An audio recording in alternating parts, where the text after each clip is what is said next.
Welcome back to Mystic Fix on 1019 and 94.1 NewsTalkSTL.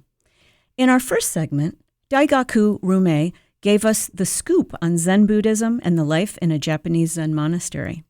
Now, in alignment with the Hermit Tarot card, learn to escape the modern world yourself, mentally if not physically, with Shai Tubali. With more than 20 publications in English, German, and Hebrew, Shai is also an academic researcher and a teacher of transcendent states of consciousness. And he's going to give us some tips on meditation. I am speaking with Mr. Shai Tubali, who is an author of, oh my goodness, over a dozen books. Most recently, Llewellyn's Complete Book of Meditation, which explores 35 meditation techniques. Shai, I had no idea there were so many techniques. I've heard of course, transcendental meditation. I know just sort of my regular meditative practice of just following the breath and being quiet. And I've heard of walking meditations, but beyond that, I was really surprised. Can you tell me a little bit about how you found all of these techniques and where they come from? Well, of course, that's exactly, I think, was my incentive for creating this book, because I think that there are many meditation techniques that have been developed in many different traditions throughout the world that have remained unexplored, and that can become enormously beneficial alternatives for the traditionally known practice of meditation. Because when we think of meditation, we usually have this image of a figure sitting in a serene look, a serene expression, right?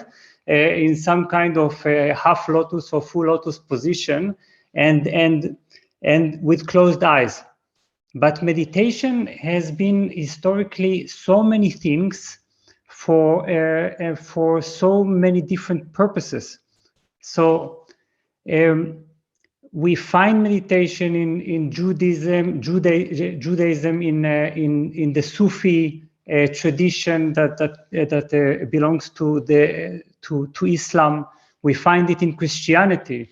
We find it as prayer and as walking meditation, or as dance meditation, or as cathartic breathing meditation. So this is a celebration, I think, of the world of meditation. Wonderful. And so to explain to our listeners and viewers, meditation itself is what? You know, I know we've all heard the term. I have my idea of it, but if we can express it in all those different ways, what is the end result? Right. Well, we need some kind of device that helps us to experience reality directly, the deeper reality of ourselves and life, or even divinity. So, because we can use prayer, for instance, or belief, or following some commandments of some religion, but only meditation enables us to enter, to come into contact with the nature of our own consciousness, with the secrets of our own mind. So meditation is any technique, any process that helps us to have this direct experience of deeper realities by stilling our mind, stilling our consciousness, our intellect, our emotions. Okay. So it's more letting that subconscious rise up, correct? You can say that, definitely. That's a beautiful way to put it, depending on how you define subconscious. Oh. Because often we approach the subconscious as the reservoir of suppressed emotions. But if we understand it as the multi-layered invisible being of consciousness of our mind, then that would be definitely the subconscious. Okay. Yes. So rather than Freud's repressed layers, you're talking more a Jungian collective unconscious. maybe. Exactly. Just Because trying to relate. that's beautiful. Yes, because we have these layers, and every layer of our mind and consciousness contains certain secrets. For instance, some of the secrets that meditation can reveal to us is our ability to experience directly universal love and universal compassion. And this is enabled only if you tap into a certain layer of your mind and your heart, where you can realize this kind of universal capacity. Great. And I think most immediately, even for the less experienced meditator, it's just to calm you, correct? So you have been teaching about meditation for use with trauma and fear and uncertainty and anxiety and depression, and I noticed even screen addiction was Right. on there. Interesting. So it's a tool for modern society that we really need today. Correct. Exactly. Yes, we need to differentiate between two things. One is purposes of meditation, and the other is benefits of meditation. Now, our society is naturally very interested in meditation. Also, our research is interested in the benefits of meditation. And in terms of the benefits of meditation, we've found out that it reduces stress and anxiety, that it can help control pain. It cannot eliminate pain, but it can enhance our ability to cope with pain. It can lengthen our attention span. It can reduce age-related memory loss and improve sleep, decrease blood pressure. The list is very long. But when you are interested in the purposes of meditation, that is what it has been designed for, then you realize that meditation, for instance, does one thing that is very beautiful, I think. There was the 20th teacher mystic called Yogananda. And he said once, meditation is like giving a hug to yourself. And this is just one example of how you can use meditation, for instance, for self-love. Nice. You were working on your thesis about dialoguing across the ages. I read something about that. And what have you learned about language with the ancient times and contrasting it with modern times conspiracy theories? Well,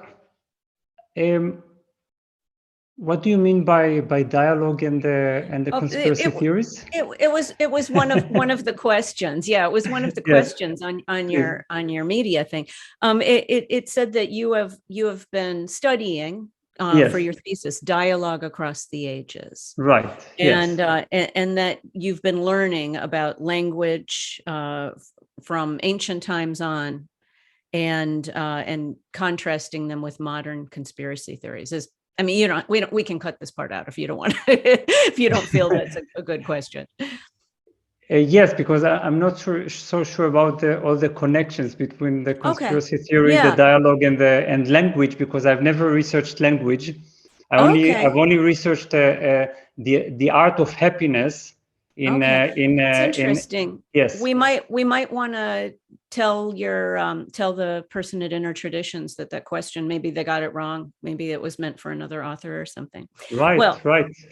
In any case, so you talk about all of these 35 meditative techniques. Can you tell us about one of them more specifically? Oh yes, and perhaps let us surprise ourselves by turning to a tradition where we would not normally expect to find meditation. For instance, in Judaism, in mystical Judaism, we find a technique called hitbodedut, and hitbodedut is which means isolating or secluding oneself. And it's all about sitting in a room or walking in the fields or wherever you feel that you are isolated and safe enough, and simply speaking to God or to the divine or to the universe, whatever name we want to call it, and simply talking to it as if to a friend. And so you are pouring out your heart, and you are expressing your deepest emotions. You're making fun with the divine, and you are telling about your trouble, and so on and so on. So you are opening yourself, and you are creating a communion with the higher reality, simply by talking very honestly and straightforwardly. So that's just one example. And that's something anyone can do with no practice, right?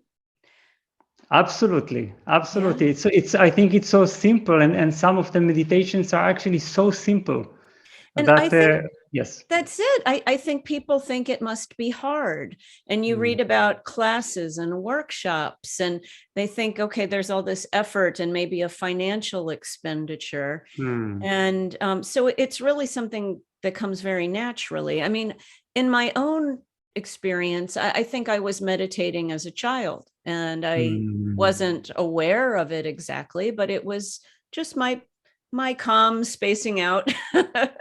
Yeah. In later years, Exactly. I've learned that most people know how to pray, and whether they believe in God or source or spirit, and they ask for help. But in my experience, meditation is more about that receiving and getting the guidance and the inner wisdom and the calm. Exactly. Prayer can become a meditation, and I do have some prayers that are presented as meditation techniques, which again might come as a surprise, because we would not think of prayer as meditation necessarily.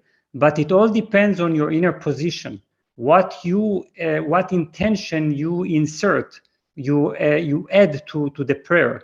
If you are interested in reaching a state of communion with the divine, with higher reality, if you are interested in emptying yourself through the prayer in order to become an empty vessel, to be filled with, let's call it, divine grace, then that would become a meditation rather than asking for help.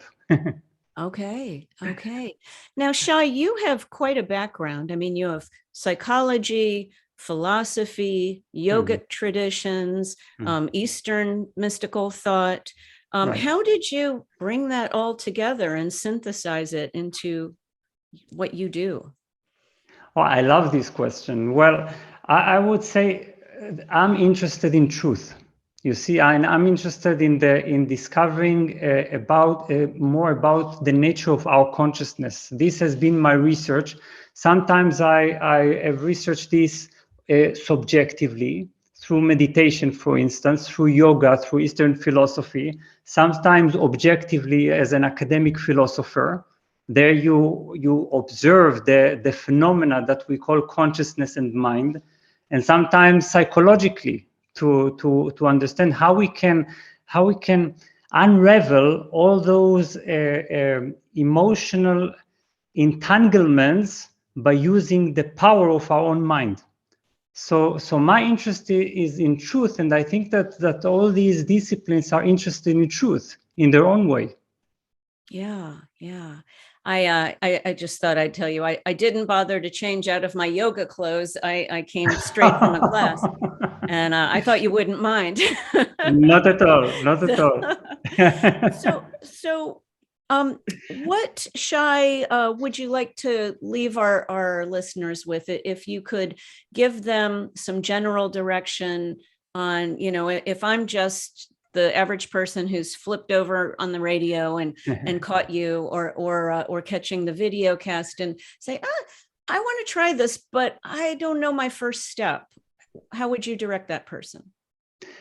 Well, if I may recommend reading the book, the book, the complete book of meditation, then I think what it contains, of course, it doesn't exist only in the book, but the principle behind it is experiment with these 35 meditation practices, because meditation is not just one thing, and each time you may discover a different meditation that is more suitable for a certain stage of your development and for your particular needs.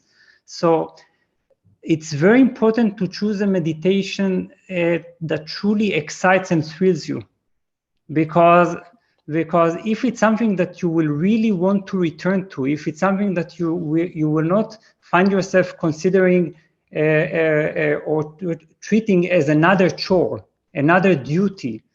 We have so many duties. We have our checklist is fully packed. So we need to have this kind of meditation. But the only way that meditation can draw us to it will be by finding those meditations that are exciting, that feel like adventures rather than duties. Okay, wonderful. Yeah, so it's not drudgery then. Well, I am very excited to get into your book, The Complete Book of Meditation by Llewellyn Publishers. Shai, and I should say that Llewellyn is offering one free copy as a giveaway for one of our lucky listeners. So, Shai, is there a way to reach you if somebody wanted to reach out? Do you do social network or anything like that? Well, of course, first of all, on my official website, Shai Tubali, Shaitubali.com, there are not only blog entries and materials and videos, but also events that are all broadcast online. So this makes it very easy. But if you are looking for a way to simply study for free, and there are plenty of videos on my YouTube official channel, which is again Shai Tubali, and this contains the channel contains numerous videos, including guided meditations and explanations about ways that we can integrate meditation into our daily life. Wonderful. Well, you're going to have a new subscriber in me. I promise you that. Thank you so much for your time. It was a pleasure. Thank you so much, Julia. Thank you for your questions. Thank you, Shai.